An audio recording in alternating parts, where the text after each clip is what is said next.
Hello नमस्कार दोस्तों, आप सभी को झारखंडी जोहार और इसके साथ ही स्वागत है आप सभी का मेरे इस यूट्यूब चैनल प्रशांत जीएस ऑफिशियल में। जैसा कि आप सभी को पता है कि 14 जेपीएससी प्रीलिम्स का रिजल्ट आ चुका है और मेंस के लिए अब मात्र 15 दिन का समय बचा है।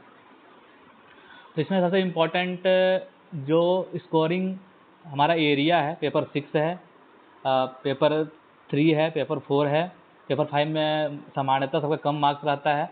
तो पेपर 6 का कैसे हम लोग अच्छे से प्रिपेयर कर ले लास्ट 15 दिनों में, क्या क्या इंपॉर्टेंट टॉपिक है जो इन 15 दिनों में हम लोग कवर कर सकते हैं। क्योंकि आप यदि इन 15 दिनों में पूरा पेपर 6 कवर करने बैठेंगे तो मुझे नहीं लगता है कि आप कर पाइएगा और अच्छा जस्टिफाई कर पाइएगा आप एग्जामिनेशन में अपने आप को। या तो आपको क्या करना है, आपको ये करना है कि जो टॉपर्स हैं उन या जो अनुभवी हैं उनसे आपको यह जानना है कि इन 15 दिनों में क्या इंपॉर्टेंट और महत्वपूर्ण टॉपिक्स हैं जो कि मैं बतलाने वाला हूँ आप सभी को। तो मैं आपको 15-16 टॉपिक्स बताऊंगा इस पेपर 6 में पूरा, और मेरा मानना ये है कि उन 15-16 टॉपिक्स में से ही क्वेश्चन आएगा, ज़्यादा क्वेश्चन बाहर आपको नहीं देखने को मिलेगा, ठीक है। और 100% श्योरिटी के साथ मान के चलिए कि मैं जो 10-15 टॉपिक बताऊंगा उसमें से ही क्वेश्चन आना है आपका। हर साल आता है जेपीएससी में और इस साल भी आएगा, ठीक है। तो क्या क्या पढ़ना देख लेते हैं हम लोग। और इसका नेचर इसलिए भी अलग है पेपर 6 का क्योंकि हर पेपर में आपका 4-4 क्वेश्चन रहता है लॉन्ग लॉन्ग टाइप का, लेकिन इस पेपर में 5 क्वेश्चन आपको लिखने होते हैं। तो 32 मार्क्स करके ईच होते हैं, ठीक है। तो थोड़ा लेंदी भी हो जाता है पेपर, ये ज़्यादा लिखना भी पड़ जाता है इसमें।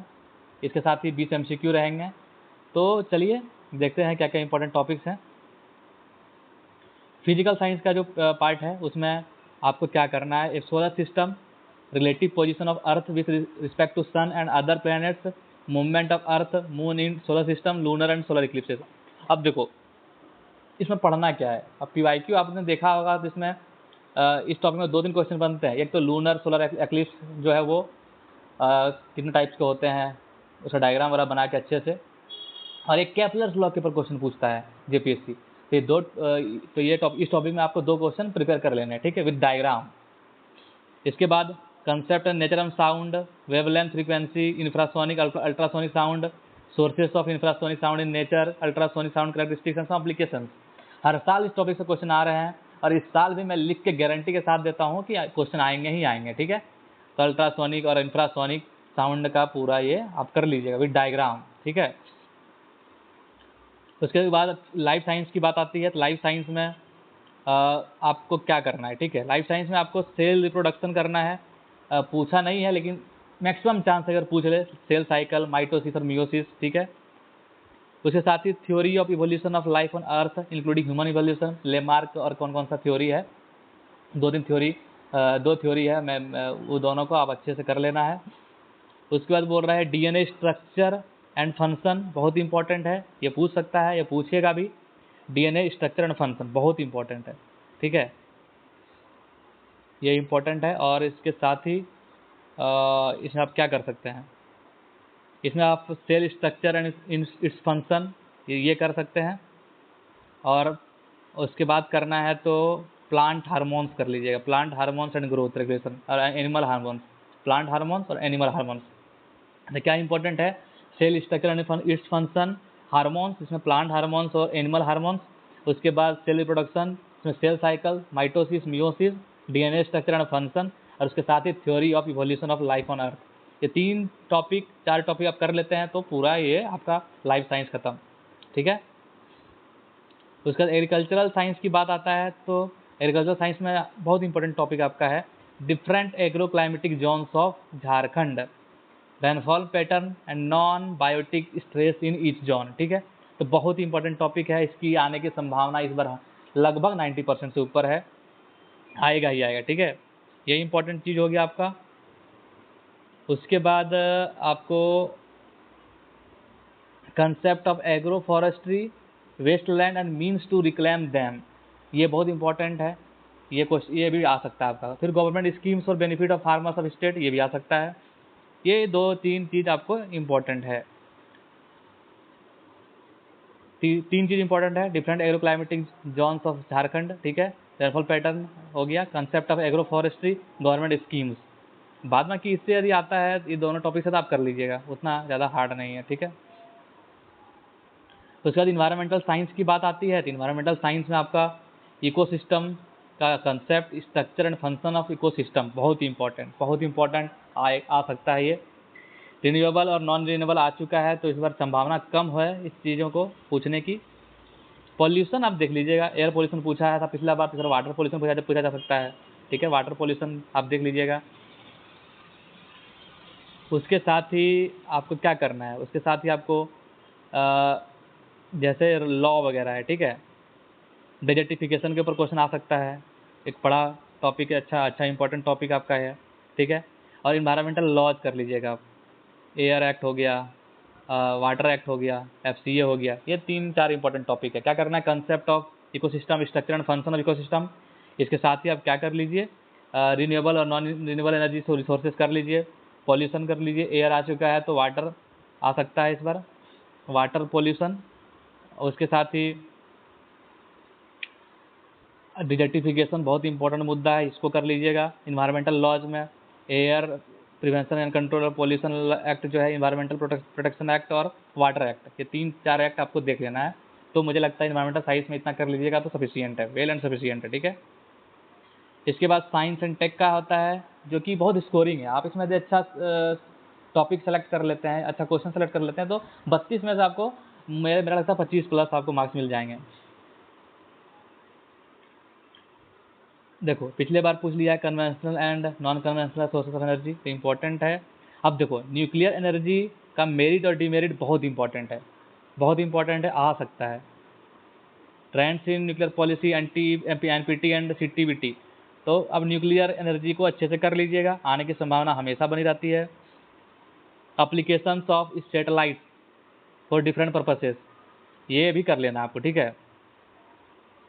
डिफरेंट पर्पसेस में क्या है, रिमोट सेंसिंग है, GIS है, वेदर फोरकास्टिंग है, डिजास्टर वार्मिंग है, मैप ऑफ वाटर और मिनरल रिसोर्सेज, ये एप्लीकेशन सैटेलाइट है, इसी मुद्दों पर आपको कर लेना है। फिर उसके बाद आपको क्या इंपॉर्टेंट है इसमें, हाँ इसका भी इंपॉर्टेंट है cyber crime and cyber laws, ठीक है। ये इंपॉर्टेंट आपको मेरे अनुसार लग रहा है, ठीक है। उसके साथ ही नेशनल हेल्थ पॉलिसी, टीवी के ऊपर आप देख लीजिएगा, एड्स के ऊपर देख लीजिएगा नेशनल प्रोग्राम, ठीक है। Conventional and non conventional sources of energy, nuclear energy, application of satellites और कंप्यूटर एंड इट्स एप्लीकेशन, उसके साथ ही cyber crime and cyber laws important है, बहुत इंपॉर्टेंट है। और एक छोटा सा इंपॉर्टेंट टॉपिक है बायोटेक। बायोटेक का आप बेसिक फंडामेंटल देख लीजिएगा, इसका यूजेज कहाँ कहाँ हो रहा है, फूड में हो रहा है, फूड टेक्नोलॉजी में किस प्रकार हो रहा है, इन्वायरमेंटल कंजर्वेशन में किस प्रकार हो रहा है, इत्यादि क्षेत्रों में किस प्रकार बायोटेक्नोलॉजी का यूज कर रहे हैं, फूड सिक्योरिटी को लेकर कैसा हो रहा है, तो वो चीज़ आपको कर लेनी है। और इसके साथ इतना कर लीजिएगा तो मेरा मानना है कि और national program of prevention of control, TB और एड्स के ऊपर देख लीजिएगा, तो इतना कर लीजिए। मेरा मानना है कि इन्हीं से क्वेश्चन आएगा, यही इंपॉर्टेंट थीम से क्वेश्चन आने वाला है, आपको ज़्यादा भटकने की आवश्यकता है नहीं इधर उधर, बस इन पर स्टिक रहिए, आपका बहुत अच्छा मार्क्स आएगा मेरा मानना है। लेकिन आपको क्या करना है, देखिए आप टॉपिक का चयन करिए जिसमें एग्जाम में क्वेश्चन आता है ना, तो आप उस टॉपिक का चयन करिए जिसमें आप मैक्सिमम डायग्राम्स डाल सकते हैं, ठीक है। तो मैक्सिमम डायग्राम्स को वाला टॉपिक सेलेक्ट करिएगा। ज़्यादा आप एक क्वेश्चन होता है कि ज़्यादा एलेबोरेट करना है, बस लिखना ही लिखना है, उसमें डायग्राम्स नहीं बन सकता है। एक बार होता है कि डायग्राम बहुत सारा बन सकता है, तो डायग्राम्स को सेलेक्ट करिएगा, ठीक है। डायग्राम्स को बनाने का कोशिश करिएगा, सेटेलाइट्स का डायग्राम बना दीजिएगा, सेटेलाइट का क्वेश्चन आता है तो। यदि सेल साइकिल का है तो माइटोसिस मियोसिस का अच्छे से डायग्राम बनाना आपको है।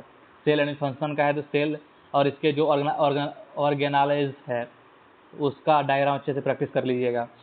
आप यदि क्या बोलते हैं सोलर इक्लिप्स और लूनर इक्लिप्स का क्वेश्चन करते हैं, तो उसमें अभी सोलर इक्लिप्स और लूनर इक्लिप्स का अच्छे से डायग्राम आप नीट एंड क्लीन बनाइए। केप्लर्स लॉ का डायग्राम अच्छे से बनाइए। उसके साथ ही यदि आप एसिड रेन वगैरह क्वेश्चन आ रहा है, डेजर्टिफिकेशन का आ रहा है, तो इसका भी डायग्राम बनाइए अच्छे से, किस प्रकार हो रहा है, इकोसिस्टम का अच्छे से डायग्राम बनाइए।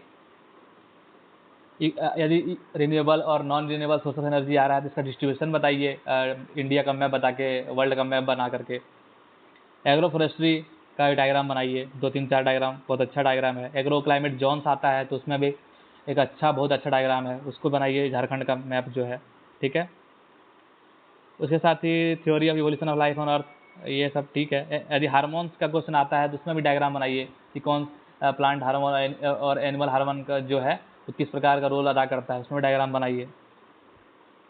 तो और यदि इंफ्रासोनिक अल्ट्रासोनिक साउंड आता है, इसमें भी अच्छे से जो इसका डायग्राम है, 2-3 मतलब 32 मार्क का क्वेश्चन है, साइंस का क्वेश्चन है, तो आपको उसमें 2-3 डायग्राम तो चिपका देना है।